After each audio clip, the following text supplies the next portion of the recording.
എല്ലാ പ്രിയപ്പെട്ടവർക്കും ക്രിസ്തുയേശുവിൻ്റെ നിസ്തുല നാമത്തിൽ സ്നേഹ വന്ദനം. ഇന്നത്തെ നമ്മുടെ ധ്യാനത്തിനായി യഹസ്കേൽ പ്രവാചകന്റെ പുസ്തകം 34 അധ്യായം 11-12 വാക്യങ്ങൾ. യഹസ്കേൽ 34:11-12.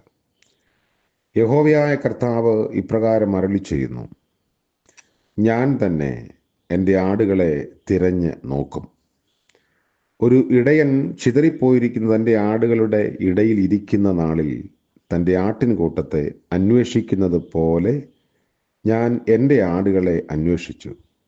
അവ കാറും കറുപ്പുമുള്ള ദിവസത്തിൽ ചിതറിപ്പോയ സകല സ്ഥലങ്ങളിൽ നിന്ന് അവയെ വിടുവിക്കും. കർത്താവിൻ്റെ പരിശുദ്ധ നാമം വാഴ്ത്തപ്പെടുമാറാകട്ടെ. പുതിയ പ്രഭാതത്തിലേക്ക് ദൈവം നമ്മളെ കൊണ്ടുവന്നിരിക്കുന്നു. തെറ്റും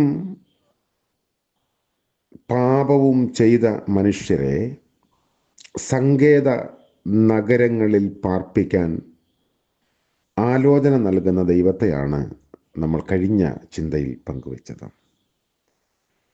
സംഖ്യാപുസ്തകത്തിൽ നമ്മളത് ശ്രദ്ധിച്ചു. ഇങ്ങനെ കരുതലുള്ള കർത്താവ് ഒരു തെറ്റ് പറ്റിപ്പോയ മനുഷ്യനെ ഉപേക്ഷിച്ച് കളയാതെ വീണ്ടും സാധ്യത മേഖലകൾ കൊടുക്കുന്ന ദൈവം ഒരു ഇടയനെ പോലെ അങ്ങനെയുള്ളവരെ തിരഞ്ഞ് പോകുന്ന ദൈവമാണെന്ന് ഇന്നത്തെ വേദഭാഗത്തിൽ നമ്മൾ വായിക്കുന്നു. മനുഷ്യനെ ചേർത്തു പിടിച്ചുകൊണ്ടുള്ള ദൈവത്തിൻ്റെ ഈ യാത്രയിൽ ചില പ്രതിസന്ധികളിലൂടെ അവരെ കടത്തിവിട്ടുന്നുണ്ട്. എന്നാൽ ദൈവത്തിൻ്റെ സ്നേഹവും കരുതലും അടുത്തറിഞ്ഞിട്ടുള്ള ജനത്തിന് അത് ശിക്ഷയായിട്ടല്ല, ശിക്ഷണമായിട്ടാണ് അനുഭവപ്പെടുന്നത്. അതുകൊണ്ട് തങ്ങളുടെ അകൃത്യങ്ങൾക്ക് അപ്പോഴപ്പോൾ ശിക്ഷ കിട്ടുന്നത് വലിയ കരുണയായി അവർ കരുതി. തങ്ങളെപ്പോഴെങ്കിലും പാപം ചെയ്താൽ ക്ഷമാപൂർവം ശിക്ഷണം നൽകി രക്ഷിക്കണമേ എന്നവർ പ്രാർത്ഥിക്കുന്നു പോലുമുണ്ട്. മനുഷ്യനോടുള്ള തൻ്റെ കരുതലിനെ ഇടയധർമ്മത്തോട് ഉപമിച്ചുകൊണ്ടാണ് യഹസ്കേൽ ഇവിടെ നമ്മോട് സംവദിക്കുന്നത്. പരിപാലിക്കുകയും സംരക്ഷിക്കുകയുമാണ് ഇടയധർമ്മം. പഴയ നിയമത്തിൽ എത്ര ഇടങ്ങളിലാണ് ദൈവം തന്നെ ഇടയനായി വിശേഷിപ്പിക്കുന്നത്.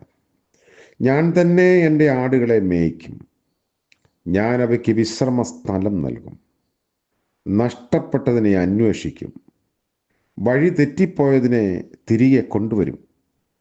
യഹസ്കേൽ 34:11-31 വരെയുള്ള വാക്യങ്ങളിൽ ഇങ്ങനെയുള്ള ഇടയ പരിപാലന ധർമ്മത്തെയാണ് നമ്മൾ കാണുന്നത്. തുടർന്ന് പറയുന്നു: മുറിവേറ്റതിനെ വെച്ചുകെട്ടും, ബലഹീനമായതിനെ ശക്തിപ്പെടുത്തും, കൊഴുത്തതിനെയും ശക്തിയുള്ളതിനെയും ഞാൻ സംരക്ഷിക്കും, നീതിപൂർവം ഞാൻ അവയെ പോറ്റും. ദൈവത്തെ ഇടയനായി അനുഭവിച്ചറിഞ്ഞ അവർ അങ്ങനെ ഒരു പാട്ടുപോലും ഉണ്ടാക്കുന്നുണ്ട്. 23-ാം സങ്കീർത്തനം അങ്ങനെ ലഭിച്ചതാണ് നമുക്ക്. ഇടയൻ്റെ മനസ്സുള്ളവരായിരിക്കണം, തൻ്റെ ജനത്തെ നയിക്കാനുള്ളവർ എന്ന് കരുതിക്കൊണ്ടാവണം ഇടയന്മാരിൽ നിന്ന് ഇസ്രായേലിന് വേണ്ടി ദൈവ നേതാക്കന്മാരെ തിരഞ്ഞെടുത്തത്. അബ്രഹാമും ഇസ്ഹാക്കും യാക്കോബും യോസഫും മോശയും ദാവീദും ആമോസും ഒക്കെ ഇടയന്മാരായിരുന്നു. നമ്മുടെ കർത്താവ് വളർന്ന സ്ഥലമായ നസ്രത്തിന് പോലും സംരക്ഷിക്കുക എന്ന ഒരർത്ഥമുണ്ട്. ക്രിസ്തുവും തന്നെ വിശേഷിപ്പിക്കാൻ ഉപയോഗിക്കുന്ന പ്രതീകങ്ങളിലൊന്ന് നല്ല ഇടയൻ എന്നാണ്. പത്രോസിനെ പിൻഗാമിയാക്കുമ്പോഴും ജനത്തിന് ഇടയനായിരിക്കുക എന്ന നിർദ്ദേശം തന്നെയാണ് നൽകുന്നത്. എൻ്റെ ആടുകളെ മേയ്ക്കുക. ഒടുവിൽ അവൻ നൽകുന്ന ആ ദൈവരാജ്യ സങ്കല്പം പോലും ഒരാട്ടിൻകൂട്ടവും ഇടയനുമെന്നാണ്. ആരും ആരുടെയും മുന്നിൽ ശിരസ്സ നമിച്ച് നിൽക്കേണ്ടതില്ലാത്ത, അധീനരില്ലാത്ത ഒരു സമൂഹമാണ് കർത്താവ് ഇവിടെ വാഗ്ദാനം ചെയ്യുന്നത്. അപ്പോൾ പരിപാലനമാണ് ഇടയൻ്റെ ധർമ്മം. ശിക്ഷയല്ല എന്ന് യെഹെസ്കേൽ ഓർമ്മിപ്പിക്കുന്നു. മുറിവ്, ചതവ്, മറ്റ് ബലഹീനതകളൊക്കെ ഉണ്ട് എങ്കിലും അതിൻ്റെ മുറിവ് വെച്ച് കെട്ടാനും ബലഹീനമായതിനെ ശക്തിപ്പെടുത്താനും ശുശ്രൂഷിപ്പാനും ഒരു ഇടയ ധർമ്മം നമ്മെ ഓർമ്മിപ്പിച്ചുകൊണ്ട് യെഹെസ്കേൽ പ്രവചനം ഇവിടെ നടത്തപ്പെടുന്നു. അപ്പോൾ നമ്മൾ ദൈവത്തിൻ്റെ അജഗണമായി തിരഞ്ഞെടുക്കപ്പെടുകയും അതുപോലെ ഇടയധർമ്മം അനുഷ്ഠിപ്പാൻ വിളിക്കപ്പെട്ടവരുമാണ്.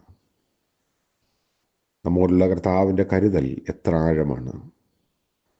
ചിലപ്പോഴെങ്കിലും വീണുപോകാം, തെറ്റിലേക്ക് അകപ്പെട്ടു പോകാം, ബലഹീനമായ തീരുമാനങ്ങൾ എടുക്കാം.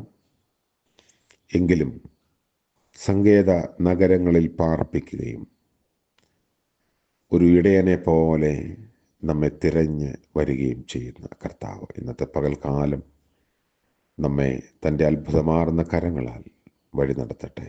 പ്രാർത്ഥിക്കാം. കരുണയുള്ള കർത്താവേ, മനോഹരമായ ചിന്തകൾ പ്രഭാതത്തിൽ ഞങ്ങൾക്ക് നൽകിയല്ലോ. ഇന്നത്തെ പകൽക്കാല ജീവിതത്തിൽ ഇത് ഞങ്ങൾക്ക് ഊർജമായിരിക്കണമേ. അവിടുന്ന് ഞങ്ങളെ തിരഞ്ഞു വരുന്ന ഇടയനെന്ന് ഓർമ്മിപ്പിച്ചതിനായി സ്തോത്രം.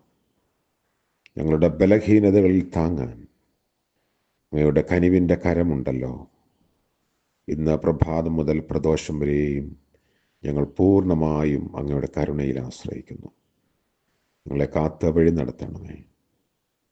ഇന്ന് ജന്മദിനം ആഘോഷിക്കുന്ന പ്രിയപ്പെട്ടവരെയും വിവാഹ വാർഷികം ആഘോഷിക്കുന്നവരെയും ഓർത്ത് പ്രാർത്ഥിക്കുന്നു. ദൈവം തമ്പുരാന്റെ കരുതലിൽ പുതിയ വർഷം അനുഗ്രഹത്തോടെ ജീവിപ്പാൻ സഹായിക്കണമേ. യേശു മശിഹ മൂലം ഞങ്ങളുടെ പ്രാർത്ഥന ദയവോടെ കേൾക്കുമാറാകണമേ. ആമേൻ. ത്രിയേക ദൈവത്തിൻ്റെ കരുണയും കാവലും നാം ഏവരോടും കൂടെ ഇന്നും എന്നേക്കും ഉണ്ടായിരിക്കുമാറാകട്ടെ. ആമേൻ.